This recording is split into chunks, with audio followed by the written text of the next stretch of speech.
President Trump is signaling a potential major reduction in tariffs on China.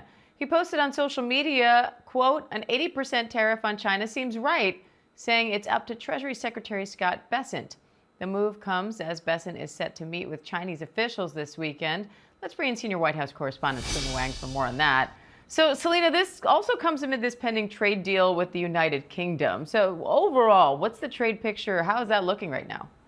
Yeah, well, first of all, the big thing that everybody is watching for, especially the markets, is this meeting that's coming up this weekend between U.S. and Chinese officials. And President Trump, he is signaling a shift in tone ahead of these meetings. He's posting on Truth Social a suggestion that he's willing to lower tariffs on China to 80%. Now, that is significant because just days ago, the president said he was not willing to pull back tariffs on China in order to get substantive negotiations. But look, 80% is still extremely high, though it is much lower than the current 145% tariffs on China. But even at 80%, that could still be cost prohibitive for a lot of American businesses. And this also comes as U.S. officials are making clear that these meetings this weekend are unlikely to lead to a big trade deal, but this is more about de-escalating tensions between these two countries so they can move forward when it comes to this trade negotiation process.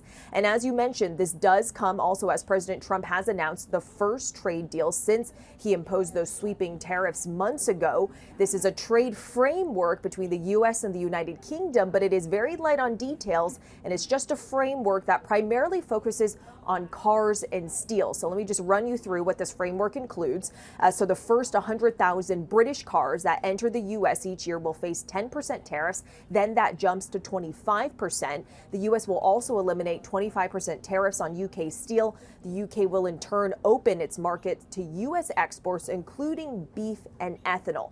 Now, President Trump says the details will be worked out later, but says this sets up the countries on a path towards a wider deal. But Diane, the clock is ticking for the president to strike these trade deals. The president had previously promised 90 deals in 90 days. Well, now we don't have as much time left and really only one trade deal announced, and it is simply a framework, Diane. All right, senior White House correspondent Selena Wang, thank you.